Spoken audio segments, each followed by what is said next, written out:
Good afternoon and good evening, everyone. Thank you so much for joining us for this OSA event. This is the first in our Women Celebrating Women series. So thank you for making the time, and thank you to our speakers. My name is Lethabo-Thabo Royds. I use Tubbs for short, and I am from the Girls College class of 2006. I will be your facilitator this evening. We have three fantastic speakers, and our first speaker will be Nomvuyo Morgan of the class of 2014. Our second speaker will be Sasha Stevenson of the class of 2001, and our third speaker will be Khumo Masege of the class of 2013. Just to let you know how we will be running things this evening and this afternoon, depending on your time zone. We will hear from Nomvuyo first, and then we'll have the opportunity to ask her some questions and she can respond. Then we'll hear from Sasha and have the opportunity to ask her some questions and she can respond. And then we'll hear from Khumo and we can ask her some questions and she'll be able to respond. Please use the chat function in Microsoft Teams to ask your questions to our speakers, and then they'll have the opportunity to address those questions and respond to you. I'd also like to remind you that if any other old Stithians that you know aren't receiving communication from the OSA, please invite them to contact the OSA at alumni@stithian.com. We've already received a bunch of ideas and speaker suggestions for future events in this Women Celebrating Women series, and please keep them coming. You can email them through to that same email address, alumni@stithian.com. Finally, I would like to thank the OSA Girls Subcommittee and Caitlin Lonian of the OSA for putting this event together. If you are interested in helping us get more women involved in the OSA, its events like these and a bunch of other advocacy efforts, then please join the committee, and you can do that with the same email address, alumni@stithian.com. Now, without any further ado, let's get started. Our first speaker is Nomvuyo Morgan of the class of 2014. She is a mother of one, a natural hairstylist, and an architecture graduate. Nomvuyo, welcome and thank you so much. We really appreciate your time. Please go ahead and talk to us about wearing your crown with pride and being a woman of influence. Hello, everyone. Thank you for having me. This is the first serious engagement I've ever done. So please excuse me if I'm nervous, but I'm very, very happy to be here today to represent maybe the sort of quirky people coming out of St. Stithians. But yeah, I'll start with my journey in St. Stithians very briefly. I came from a Model C school in primary school. And so coming into a private school was a bit of a culture shock for me because I was like, oh my gosh, so much facilities and all that stuff.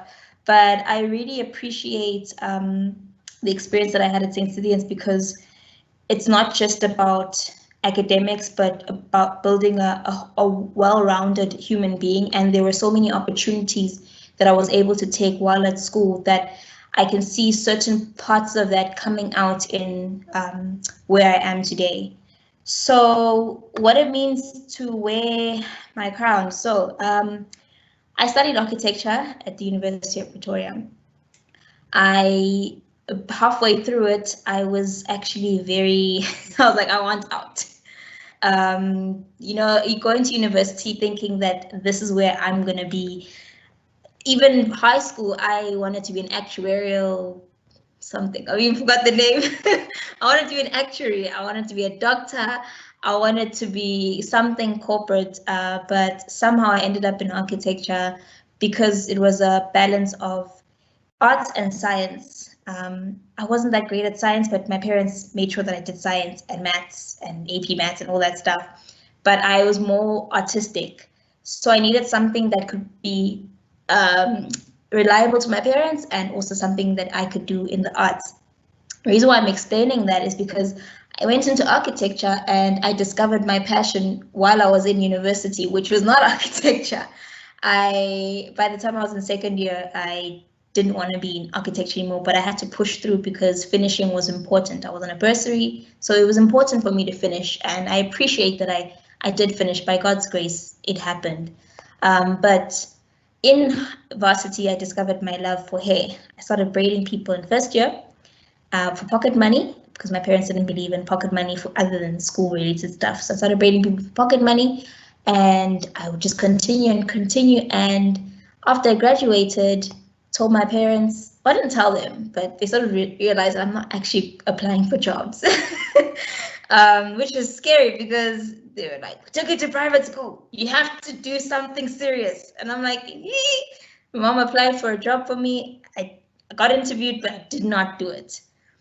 Essentially, why I'm trying to say this is because I discovered my passion in university while I was doing something else, and I discovered really what it means to do something that you love. And so wearing your crown with pride or with love, or however you put it, for me means in anything that you do and are, you need to go in with the love for it.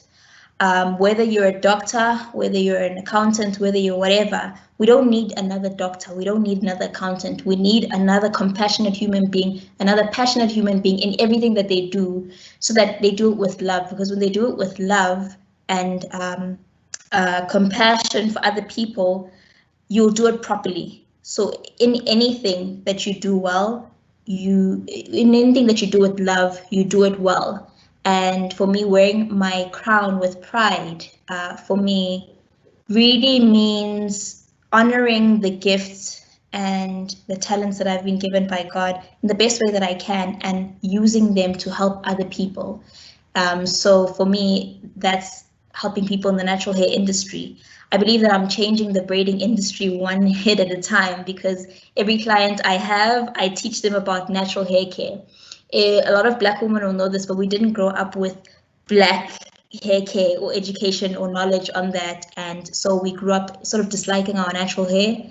And only now the natural hair industry is booming with education and information. People are starting to love their hair, but they still don't know the essentials. And for me, I believe I'm changing the industry one head at a time, because I get to teach people on the essentials about our hair and learning to love our hair as our crown, because as Black women, we refer to it as a crown, because it's something that we love, our pride and joy, it's beauty, it's culture, it's identity, and it's God-given, it's amazing, even if it's a challenge.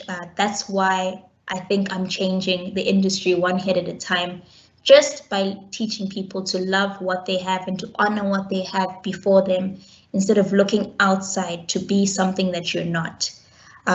So yeah, that's how I learned it. And it might not seem prestigious. And if anything, I've learned that every profession really needs to be respected, because people are putting labor and love and time, even if the title doesn't gather respect from other people.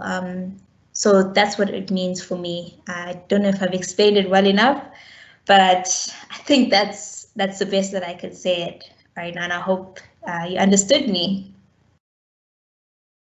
Yeah. Nomvuyo, thank you so much. That was really interesting. I love what you were saying about wearing your crown means doing what you do with love and compassion. And I think that's so important, regardless of what your profession is. If it's something that you feel you've been called to do, if you do it with love and compassion, you'll do it really well. So we have Sure. So we have a question here for you. What would you say are some of the common misconceptions that need to be addressed about keeping your hair in its natural state? The common misconceptions are that it's difficult and it's tough and it's impossible.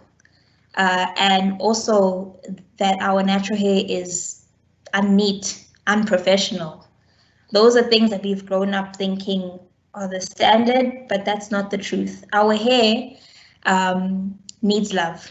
Our hair is fragile compared to what we have been told. Our hair is actually much more delicate than straight hair. So we really need to take the time to learn our hair. Just like a plant needs to be watered and fertilized consistently, your hair is like that. You need to give your hair a chance to be itself.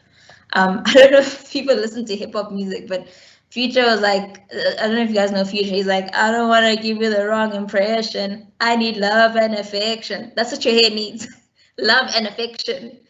That's all you really need to do. It's not spending thousands of rands. It's not, you need to be gentle like a baby.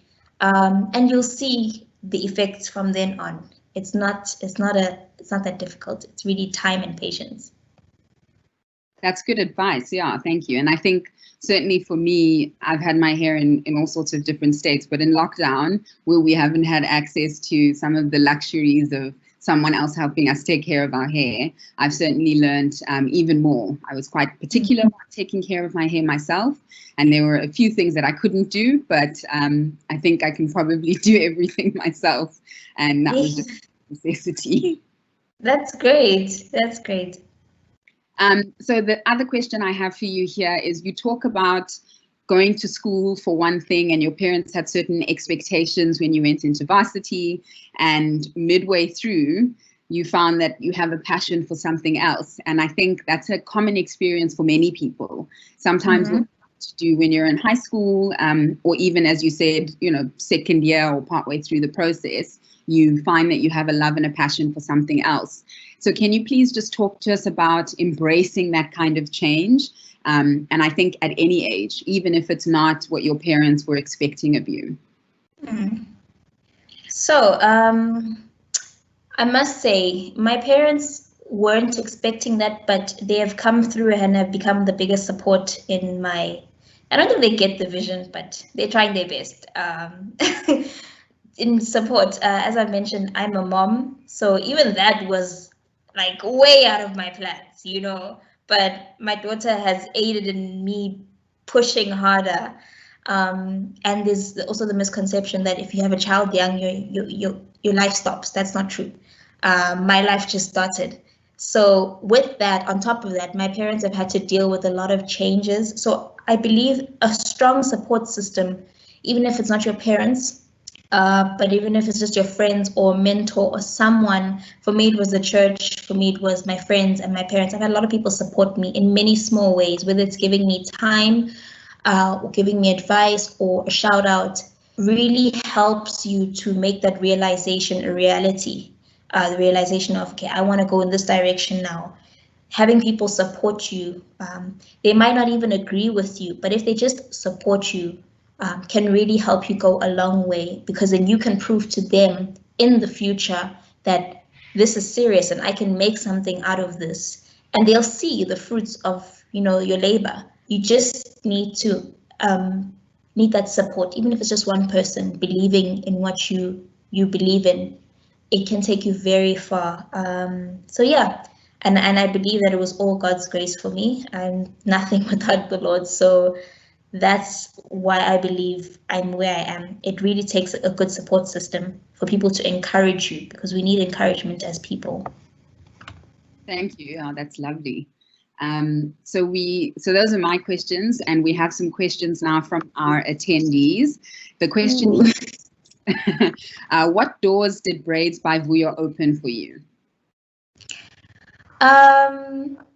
So initially I started Braids by Vuyo first, and then I started a YouTube channel for hair care. So that love of hair led me to work with brands. So I worked with one major brand at some point, and that opened doors for other people to come to my page. So it opened doors for me to learn new skills. I got to be trained by a stylist from America who owns her own business, and she's phenomenal in her job. But I got to be trained by her to do better in my work, and I've met quite a few people while I was braiding who've taught me a lot of things. Like, I learned about taxes this year. Don't judge me. I wish they taught us taxes in high school. I feel like that should be something that should be taught in high school, because you just get into the real world and it's like you're in the deep end. So my clients have opened doors for me. I've learned about taxes. I've had clients who are well known that have opened doors for other people to come in because they saw them. So really all it was for me is expanding my skills and pushing the vision, and those are the doors that have been opened for me. Great. Thank you so much, Nomvuyo. And I love what you said about opening doors for others. I think that's so important. All of us have some kind of influence, and we should absolutely use that to open doors for other people if we can. I really love that. All right, we are going to move to our next speaker. Nomvuyo, thank you again. That was really interesting. Our next speaker is Sasha Stevenson, and she is of the class of 2001. She is the head of the Health Rights Program and an attorney at Section 27. She started rowing at Saints, and she rowed through university at Rhodes and at Cambridge. Now she's off the water. She loves rowing, and like many of us, she learned to make sourdough bread during lockdown. Sasha, thank you so much for your time. And please talk to us about wearing your crown with pride and being a woman of influence. Thank you, Tabs. Yeah, so when I first got this topic, I must be honest, I drew a bit of a blank. The idea of having a crown and being a person of influence doesn't really sit very well with me, and I don't really like talking about myself. So I knew that it was going to be a stretch, but then I thought about it a bit more, and I reflected that in some ways my choice of career has been all about using the advantages and influence and skills that I have in a way that I think is meaningful and purposeful. And so I work in social justice in South Africa. I try and use the law, which in this country is progressive and human rights oriented and celebrated, rightly so. And I try and use it to make reality better. I work in an organization called Section 27, which started as the AIDS Law Project and joined the fight for access to treatment for people living with HIV at a time when that treatment wasn't available. And the president and the minister of health at the time were peddling the same kind of fake cures for HIV and AIDS as have been circulating on WhatsApp and Facebook about COVID-19. And we now have expanded beyond HIV to work on health and education. And the byline for Section 27, our little saying, is catalysts for social justice. And that's what we are. We're a component of social justice change, trying to bring something to the party and create a kind of tipping point where change can happen. We're not the center, we're not even the main component, but without us, change takes longer and it can be less complete. And so in thinking about my comments today, it's made me reflect on how I use my influence, which I'm really great at. And I've come up with two linked but separate things on how I think I use my influence. So the first is using power together with other people. Social justice activism in South Africa has been at its most successful when it's collaborative. Probably some of the best known post-apartheid activism was the fight for antiretroviral drugs for people living with HIV. And it was a crazy time. There was this Minister of Health and President that were teamed up with quacks selling vitamin drinks and African potato. People were dying by their thousands. The activist Zaki Ahmed, who is the co-founder of TAC, the Treatment Action Campaign, he was himself living with HIV, and he said he wouldn't take ARVs, the treatment that he needed to save his life, and that were being imported illegally for people who could pay until they were available for all. He almost died holding on to that principle. And it was a huge and multi-pronged fight. So what made it work? What resulted in us now having the biggest ARV program in the world? Well, it was a few things. There was mass education and awareness. People living with HIV themselves would teach each other about their condition, about how it can be treated, what the symptoms were, how the medicines worked, even about the intellectual property rights and how pharmaceutical companies were getting in the way of access. Deep knowledge coming right from the grassroots. There were activist doctors who were standing up and using their power to treat people, sometimes illegally, and to blow the whistle when they needed to. There were academics and researchers who were spreading the word internationally. They were making comparisons between us and other countries. They were analyzing and gathering evidence. And then there were the lawyers who were drawing together all the pieces and using the law and rights and the constitution and being clever and strategic about timing and power and who to sue and when, and targeting pharmaceutical companies, targeting the government.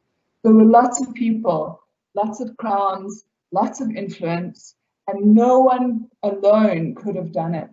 and yet somehow the change was made. And I think we had a similar experience at Section 27 when we were working on the Life Esidimeni case, which was a case about a bunch of mentally ill people being moved by the Gauteng Department of Health out of facilities that were caring for them and into homes that just couldn't care for them. They didn't have enough resources, they didn't have the expertise. And in the end, 143 people died in really horrifying conditions. And we spent a year trying to prevent the tragedy. And then when it happened, we spent another 18 months getting justice for the families and digging up the truth in the 45-day-long televised arbitration and fixing the mental health system so it wouldn't happen again. And in that case, there were families of mental health users and NGOs and psychiatrists and the media and lawyers were all working together to tackle one of the most stigmatized issues in our time, which is mental illness. And my job there was to be the lawyer to the bereaved families, to apply my training, to make the law work for them and those in a similar position.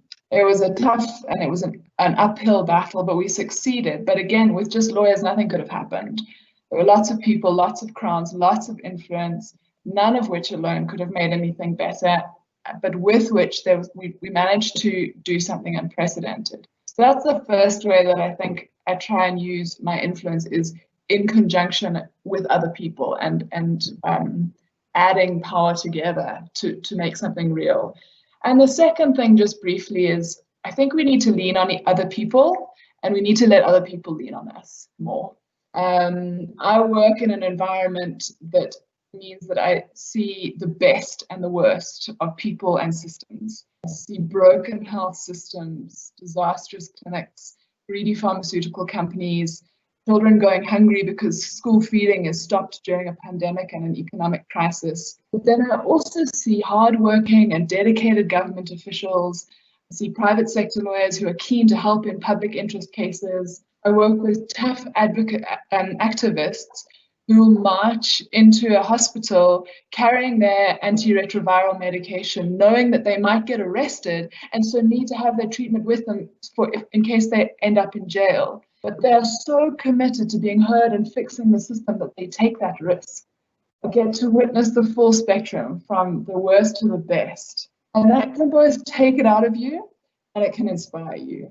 And I think as individuals, we need to draw energy from those around us. And we also need to let those around us draw energy from us.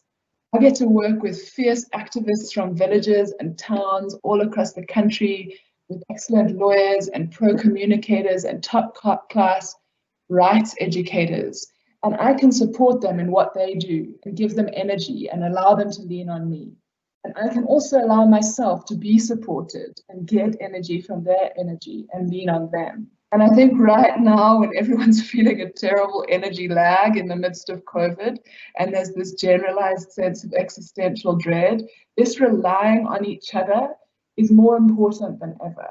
So that's me. Those are the ways that I think I use my influence. I try and add it to a bigger pot of influence, a big collection of crowns, and to get bigger and better results using my specific skills within a collective. And then I also don't assume that I can do it all alone. Sasha, wow. I'm here for that. I love what you said about leaning on others and allowing them to lean on us, and the importance of being able to draw energy from each other. And you're so right, you know, in this kind of climate, when we're all just struggling, it's just a great time to lean on each other. I also really loved what you said about using the experiences and the knowledge of the people who are within that community that we're trying to help, to educate us and to help with the advocacy work. I'm here for it. I really loved what you said, so thank you. Just in terms of questions and about all of us being catalysts for social justice, I wanted to ask if you could please talk to us about advocacy. You're a lawyer with incredible experience and knowledge that those of us who aren't lawyers and haven't worked in the spaces that you have won't have that. And I wondered, how can we in our communities, with our combined influence of the people who are around us, how do we advocate for basic rights like healthcare, education, access to medication, reproductive health services, etc.? Great question. So I think, you know, you in many ways you gave the answer. It's about banding together, right? It's about finding other people who are interested in the same things and with whom you can work, and working together. It's about joining organizations that are advocacy organizations that are working on these particular issues and adding your skills. All of us have different skills, different expertise, different experience, different networks, and that kind of thing can be so very powerful. It's also about speaking up, right? It's about not allowing injustice to happen without saying something, without pointing it out.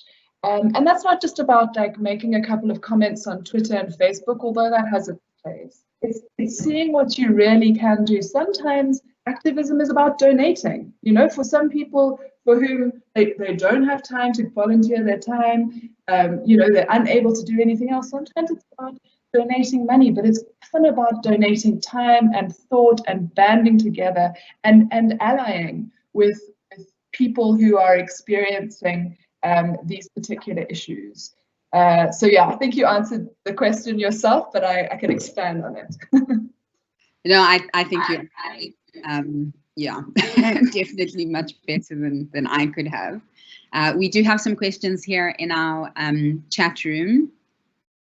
How can Section 27 aim to force governments to improve schooling when there is open gangsterism in schools which tend to hold them hostage? Interesting question. I mean, there's so many things that that get in the way of basic education rights realization, and certainly one of those things is violence in schools, and it's from gangsterism to sexual violence. And you know, at Section 27 we deal a lot with learners who have been sexually abused by teachers and by other staff at the school, and trying to make sure that the learners at the school know what they can do, know what their rights are, know what's okay and what isn't, what consent is and what consent isn't, and what to do when it happens. And so in some ways I think it is about educating learners about what education is and what they are allowed to do and when to speak up. But also about making schools safe places generally, and that is largely based on the community around the school. And so we work a lot with school communities to make schools a safer place, because if the whole community is standing gathered around a school, and we see that in places, and it's completely wonderful, where the school is very much the center of the community and everyone is trying their best to make it work. That's when it can, when the schools are protected from gangsterism, from violence, etc. But we need a kind of a all of society approach really to empower people within and protect from the outside. There's no easy answer though to how we make schools a safer place, but it's so important that we do. And there are so many, there's so much up against learners, from gangsterism, sexual violence, unsafe school camps we saw in Parktown, in some places corporal punishment, and all of those things need to be resolved to make schools what they should be, which is places of learning and development. Love.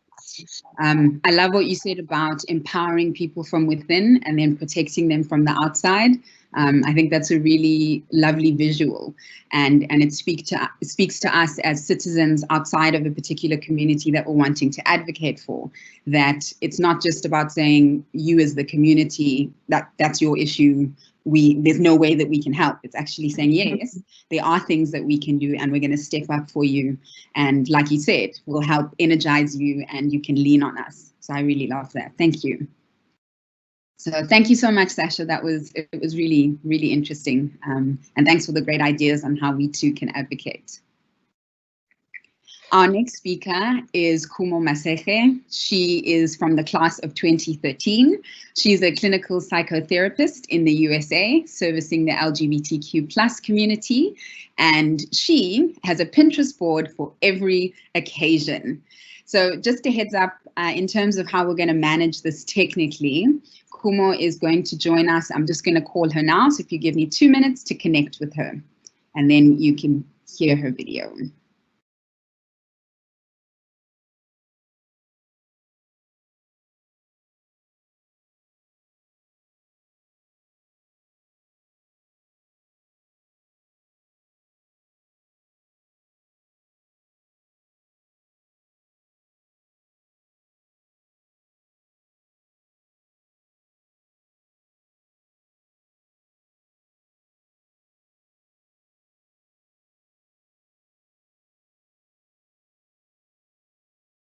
All right, Khumo, thank you so much and welcome. Hi, thank you so much for having me. It's honestly an honor to have been asked to join this group of really wonderful women to kind of talk a bit about what I do and my experience. It's funny because I started out at a different school to Saints. I came to Saints in like grade 3, and then I left. And then I came back again in grade 5. I don't know what it is about Saints, but like, obviously it felt like I needed to stay there for an extended period of time. So I guess I'll jump right into kind of what it means to wear my crown with pride. I feel like when I saw this, kind of like what Sasha said, I was like, oh, what does that mean? Do I do that? But I think that, you know, I wanted to say something like, independence or confidence, and I think that the word that felt most comfortable for me was comfort. I think that, you know, wearing my crown with pride really has a lot to do with me being comfortable with my womanhood in the many forms that it shows up in, or even just my identity in general. So no matter kind of what people think it means to, kind of being comfortable no matter what people think it means to be a woman, whether it looks like what society deems woman and femininity should look like on the outside versus kind of thinking about what it means to be a woman on the inside, right? Because I think that, you know, your identity as a woman in itself is, you know, it's kind of like thinking, it's more about what's inside of you more so than what's on the outside. So I think that that's something that's really important to me. And it's also something that I emphasize in my work. So a lot of the work that I do as a therapist is largely around servicing queer folks of the LGBTQ community and people of color. And the reason that these two things kind of came together was because I felt like initially in undergrad, I didn't feel like I had a niche. I didn't feel like I felt like I wanted to study psychology, but I wasn't really sure what that looked like in the grander scheme of things.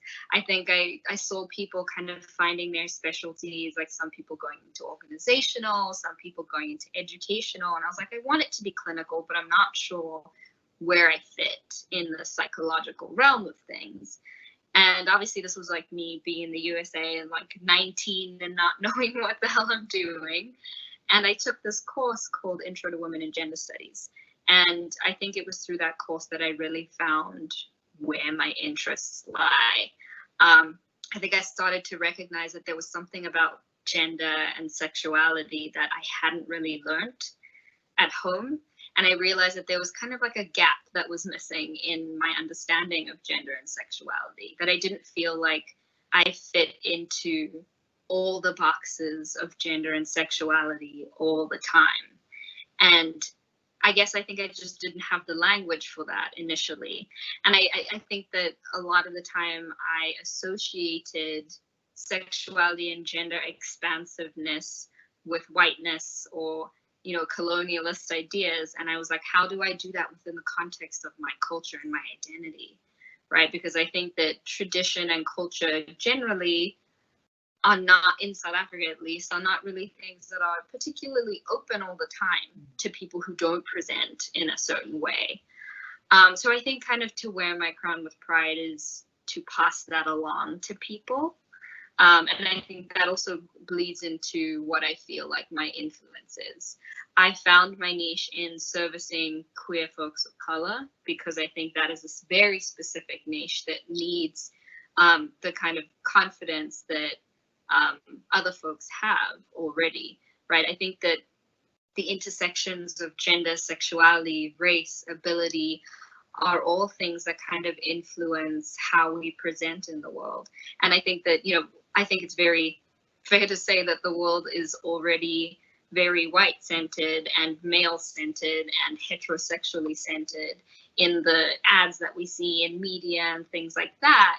And so I think that creating a space where intersectionally people can feel comfortable in their identity, whether it's that like in the LGBTQ community, there's a lot of racism. In racial communities, there's a lot of homophobia. And so finding that middle ground where we can, allow a person to value their culture while still exploring their gender and sexuality is the kind of influence that I hope to have.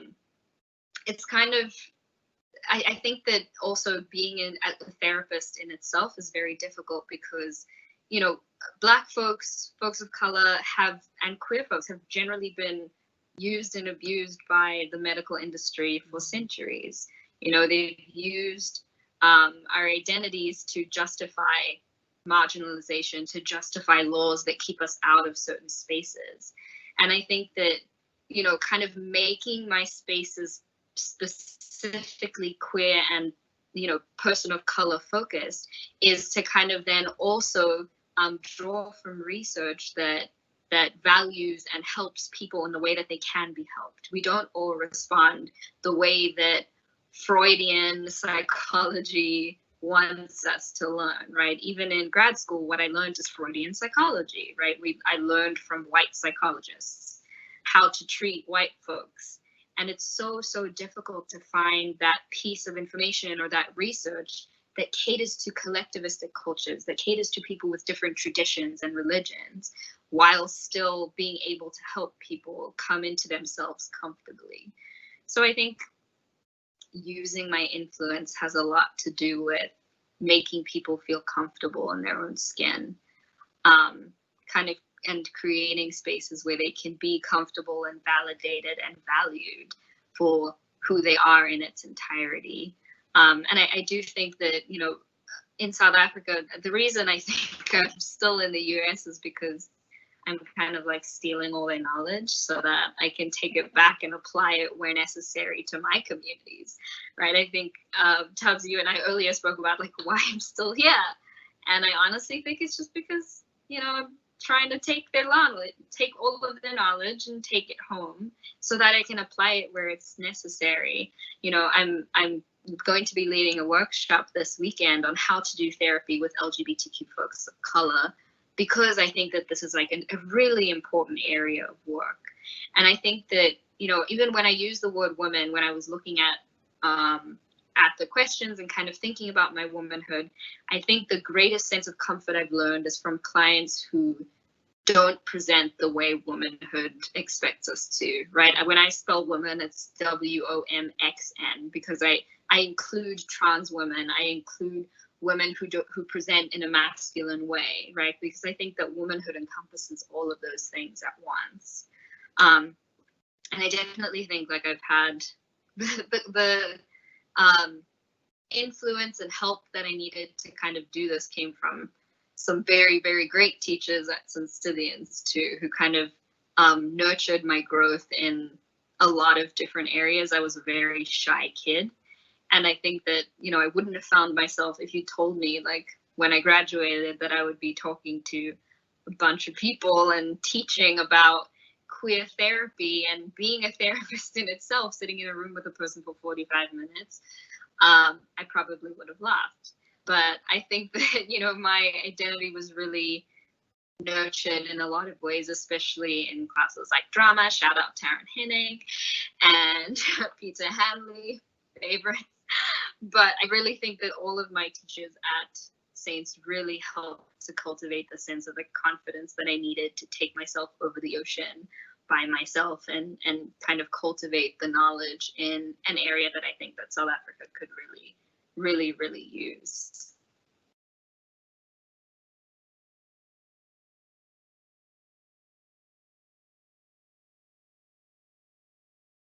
Thank you so much, Khumo.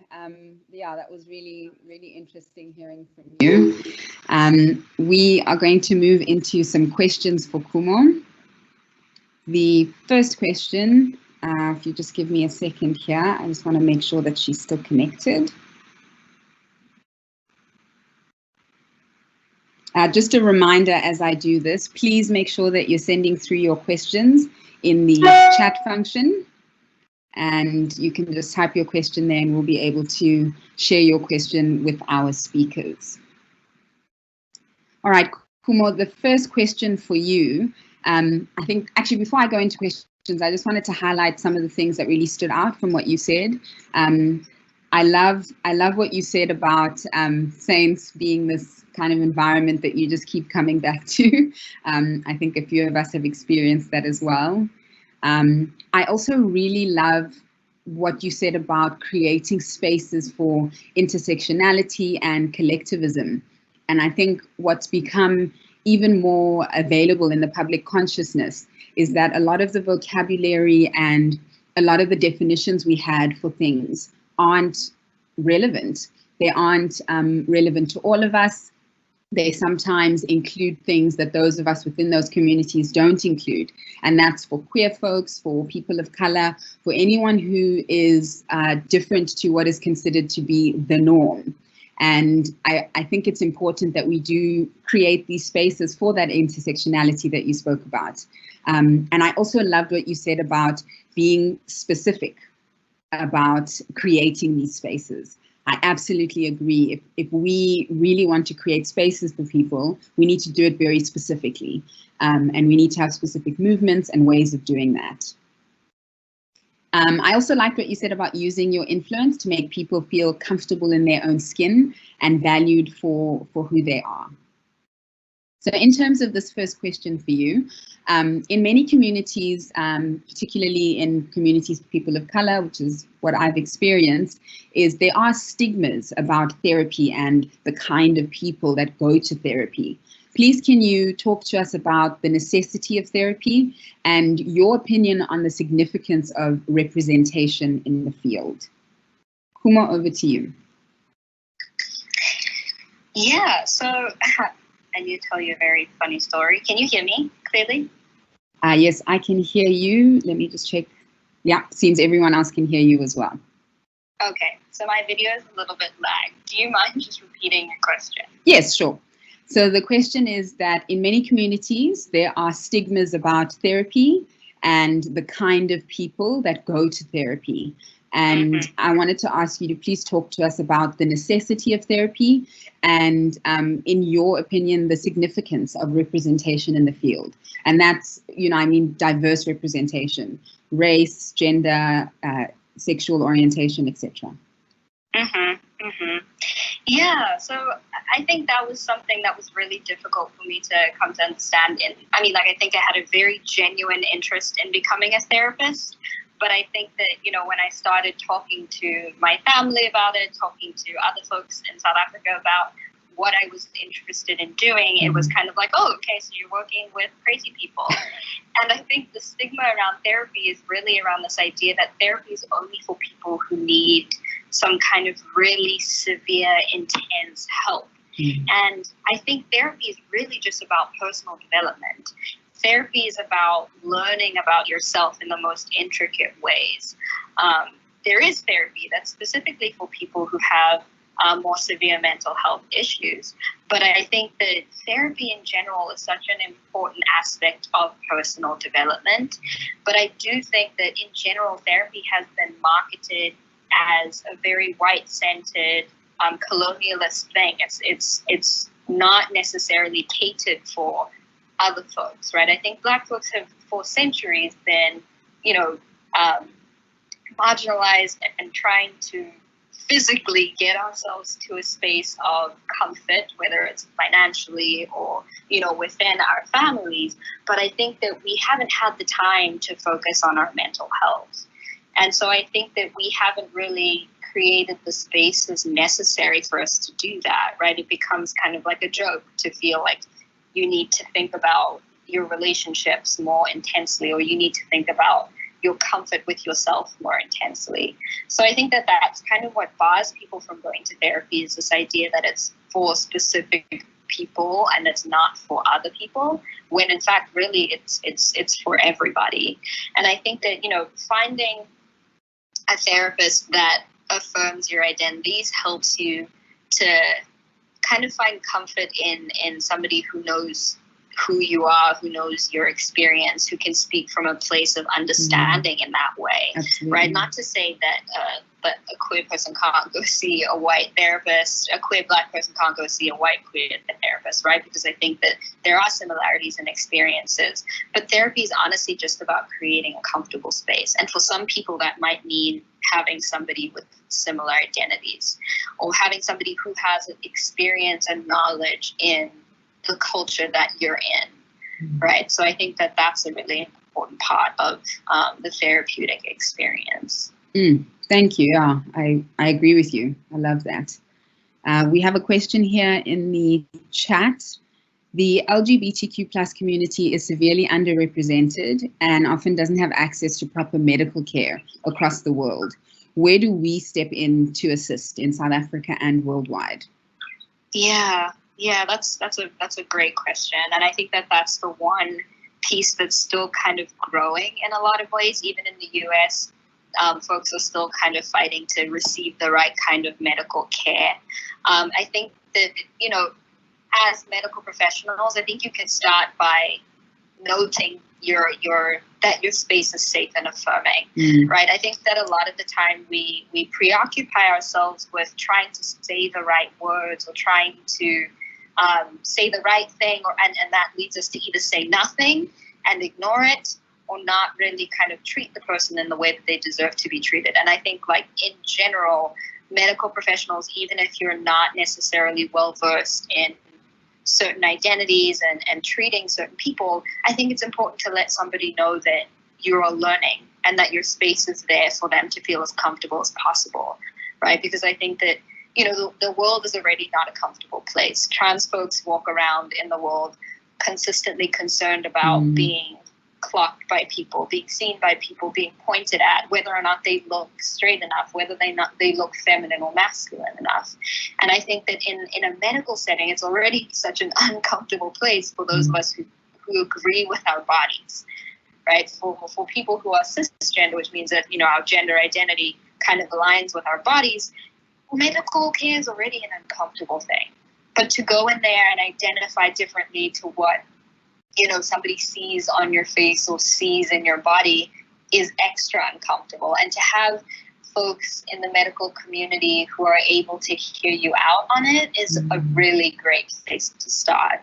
You know, I think that whether or not you have the resources to give somebody that care, I think the greatest thing that you can offer a person whose identity you might not understand or know so much about is just comfort in your space, and allow them the space to tell you when you're wrong, or tell you how best you can serve them, because they'll also be able to then come to you, right? I think one of the greatest issues in research around queer folks, especially people who are non-binary or transgender folks, is that they don't seek out medical help because they have to go there and write down, what is my gender, what is my sexuality, what body parts do I have?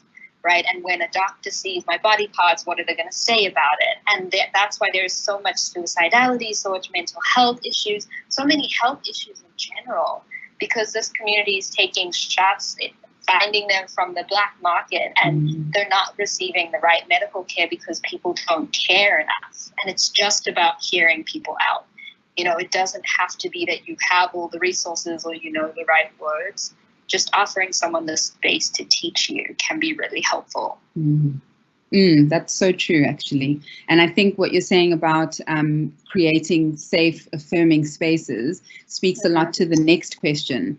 And the question here is, when speaking to friends about their very young children, about the possibility of children being a part of the LGBTQ plus community, even when they're very young, sort of 5 years and younger, there's a huge fear or stigma of my children won't be that. And do you think that parents should have some kind of sex education about sex and sexuality and gender, about how it has changed and how to address and accept these differences?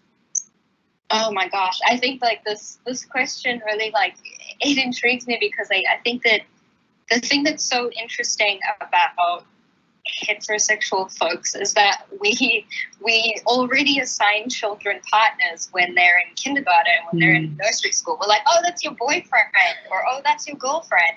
And then all of a sudden, if they're like, oh, but Sarah likes Natasha or something like that, everyone's like, oh, no, we need to stop talking about it. Or if you see it on the TV, they're like, oh, no, you need to stop seeing that. And I think it's important first for parents to assess their own biases, right? Like, would this conversation or would this idea be different if I was seeing a straight couple on the TV? Or would this conversation be different if my child was talking about the opposite sex, right? I think that's something that the reason that fear and stigma exists is because a lot of the time parents and us ourselves have not comprehended our own biases or sat with our own biases. Yeah. I do think that children listen to you when, or not that I think this, but it's research that children listen to you when you talk about other people, when you talk about the person who's modeling and they are presenting as a dude. They're listening to you and they're hearing the things that you're saying and they're internalizing it. Your child is honestly never too young to learn about what love looks like in different places. Your child is not too young to know about different constructions of what family looks like, right? There are people who have two dads and there are people who have two moms, in the same way that children are taught about race, right? Like, I think that that's also the same kind of idea, is that, like, if your white child points at a black person and says, why is her skin that way? Everybody gets all tight because they're like, oh my God, this is so awkward when I'm talking about race. And it's not. It's important to say, like, yeah, people look different based on where they're from. There are some people who are darker and there are some people who are lighter. It's not a difficult conversation. And I think that sex education in itself really needs to start happening at home as well as at school. I think I had a conversation with my mom some time ago about, like, when I first got my period, and I was like, okay, someone came and said, like, don't have sex or you're going to, I don't know, you're going to get an STD. And that was it. And that was scary. And I didn't have any other questions because I didn't know who else to ask. And at school, the conversation was more around, how do you put in a tampon? This is what a condom is. And I think it was a very basic discussion. It didn't include how different genders have sex, how different types of people get involved with other people romantically or sexually, right? And I think that children need to know those things. They're not, I think we first need to deconstruct this idea that children need to be shielded from certain things, because we already decide for them that they're straight. We already decide for them that because you're a girl, you're going to be feminine and want a Barbie doll and want to paint your nails. You know, we're already deciding for our children who they are before they grow up and are able to tell us. So if you're able to do that, you should also then be able to talk to your child about different constructions of family and relationships and love. It doesn't have to be as in-depth as, you know, talking about what sex looks like if they're 5. But I think it is important that children see different representations so that they know that there are other people out there who are like them. Not talking about it doesn't make them not gay. if that helps the question. Yeah, absolutely. And I completely agree with what you were saying about unconscious bias. I think in the workplace, there are a lot of conversations about unconscious bias, but I think we forget that all of that often starts in our families, in the nuclear family and the larger family. And whilst we're having conversations about unconscious bias, we should all be aware of what our unconscious biases are and how we're passing those on to the generations that come after us. Absolutely. So So we have one more question, which is for all three ladies. I think, Khumo, I'll allow you to answer first, and then we'll hear from the other two speakers, and then I will wrap everything up. This question here is, unlike men, as women, we tend to shy away from blowing our own horns and acknowledging the influence we have. Why do you think that is, and how do we move past this? Oh, I mean, I think obviously I think about things from a psychological perspective, but this is all really social gendering, right? I think that from a very young age, women or, feminine presenting people are expected to be quieter, to be meeker, to be, to kind of take up less space. You know, if you think about, for instance, why women are always crossing their legs, it's because we're taught to take up less space so that men can spread their legs. And so I think that this kind of applies even in the context of blowing our own horns, being proud of ourselves, allowing ourselves to feel proud of our accomplishments and let that be known. I think that it's about trying to be modest about things because, I mean, I think a lot of us can resonate with this idea that if you see a woman who is incredibly confident in herself, enter Casta Symphenia, if someone has something to say about it. Yeah. You know, I think that women are really, when we conform to what society has told us to be like, which is quieter, shyer, smaller, weaker, then we're more acceptable. But when we are touting our accomplishments, when we're allowing ourselves to be happy and free and open with ourselves, people have something to say about it. So I think to move past it, I think it's just important to do it, right? I think now that I'm thinking back to my introduction, I was like, ugh, I was so uncomfortable with this idea of wearing my crown. It's honestly social gendering that made me say that, right? Because I've internalized this idea that being proud of myself or outwardly expressing how proud I am of myself and my accomplishments is something that society taught me is wrong. And so I think internally being proud of ourselves and letting people know that we are unapologetically is a really great place to start. Love that. Thank you. Sasha, if you can please talk to us to the same question. And the question is, unlike men, as women, we tend to shy away from blowing our own horns and acknowledging the influence we have. Why do you think that is, and how do we move past it? It's tough going after the psychoanalyst on that one. I think I completely agree with why it is, and I think part of the answer to add to what Khumo says is that we also just need to get better at blowing each other's horns. I think it's useful for us to celebrate each other's accomplishments and be more attuned to each other's accomplishments, to get over the discomfort with our own. Because in so doing, we create community and we create confidence. And I think that's probably a great service we can do to ourselves and to other women. Agreed, completely. Nomvuyo, the same question for you, please. And as a reminder, the question is, unlike men, as women, we tend to shy away from blowing our own horns and acknowledging the influence we have. Why do you think that is, and how do we move past it?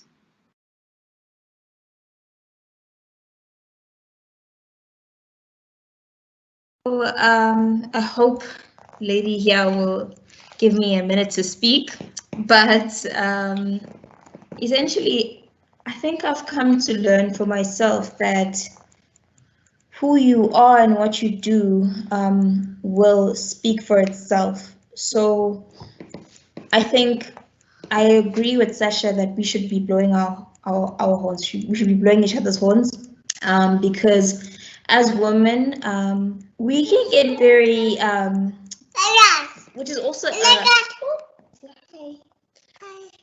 which is also probably a stereotype as well, that we get jealous of each other, but it's also a reality.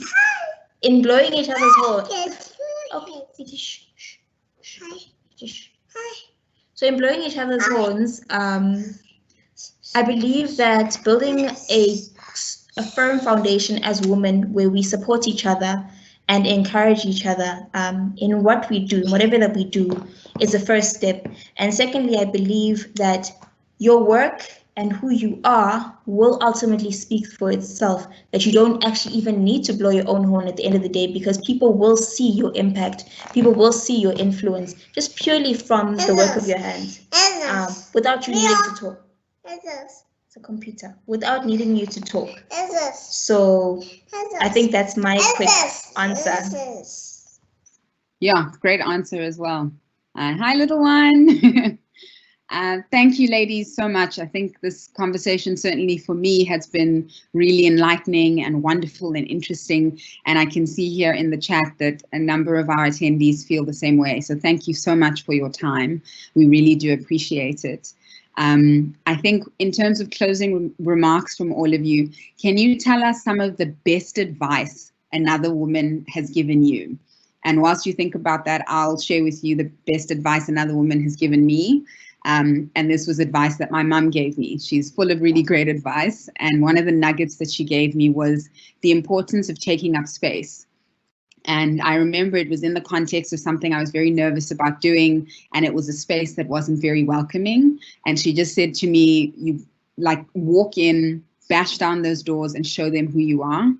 And once you've done that and you've shown them and represented yourself well, leave the door open for other women to come in after you.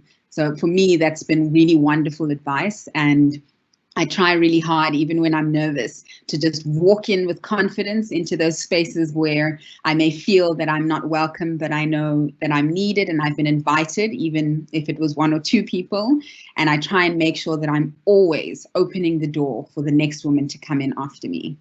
So Sasha, would you please like to share with us the best advice that you have received from another woman? Yes, thanks. I think the best advice I've received from another woman was advice from my gran, who died very recently, actually a week before her 100th birthday. So she was very wise after a very long life. And she said, keep in touch with your friends, keep active, and keep working hard. And I don't think you can put it much better than that. Love that. Gran has awesome advice. Nomvuyo, please, can you share with us the best advice, some of the best advice that you've received from another woman? So I received advice when I was having my baby shower, because I went through a quite difficult pregnancy in that I had a hard time accepting, this is my life. But a friend, she wrote down on the cards that they gave me, never be too afraid to ask for help. Especially going into motherhood, you feel like you have to do everything. As women, society glorifies the strong Black woman idea. It's like you have to be strong, don't show your weaknesses, you really need to just push, and whatever the case may be. And for me, that advice stuck, because going into motherhood, I told myself, I'm gonna be the best, most perfect mother, and my daughter has to have the most perfect everything. And I found that I'm not perfect, and then I crashed, and then I realized, wait, I need help. I need all the help that I can take. So that for me was the best advice, because it means you need to put aside your pride. It means you need to acknowledge your weaknesses, and from then on you can grow and move forward in life. So it's quite simple, but it has been very effective for me in my life, because I can be quite critical on myself. So I believe it's important to be receiving of help when it's given, in whatever form that it comes in. Awesome, Nomvuyo, thank you so much. That's really good advice. And finally, Khumo, if you can share with us some of the best advice that another woman has shared with you. Ladies and gentlemen, if you second, I am going to share that. Oh, please share with us some of the best advice. Can everyone hear me? Yes, it looks like everyone Okay. can. Please share with us some of the best advice another woman has shared with you. So I feel like I have two. Is it bad if we share two? Please, we're full of wonderful advice, so share. So I have, this is actually one of my American friends. She is somebody she's an incredibly, incredibly kind soul.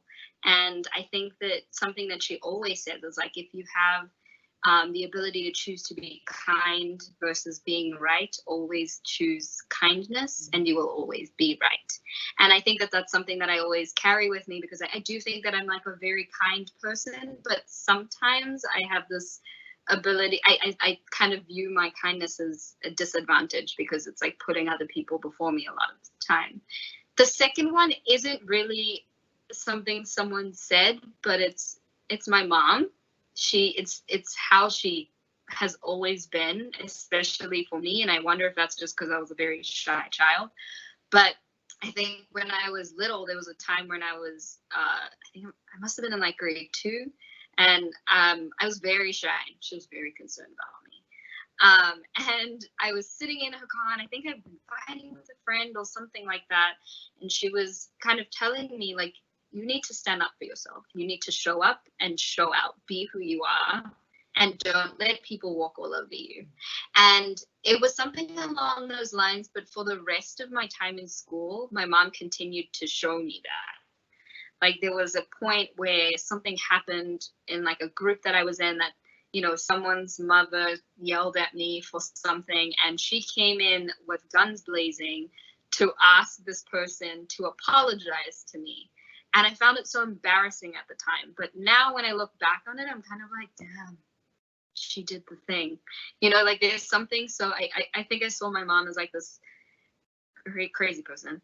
But now I think it's like this incredible confidence that I really, really want to embody. And I think that that's so important, especially for Black women. I think that there is so much that we don't get to be, especially in a society that's very not Black person focused, not Black woman focused, that we have to make our spaces. And I think that my mom does a really incredible job of doing that. And I think I'm always striving to be as confident as she is in making her space and being in her space. Love that. I love that. Thank you so much, Khumo, for sharing that advice. Thank you, Khumo, for sharing that advice.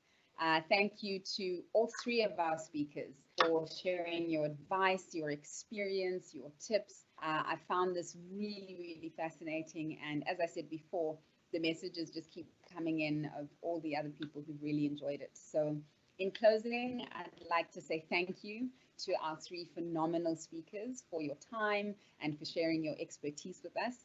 To all of the people listening, I would just like to remind you, as many of our speakers have said, that we should take up space, we should support each other, we should open doors for each other, and let's change the world.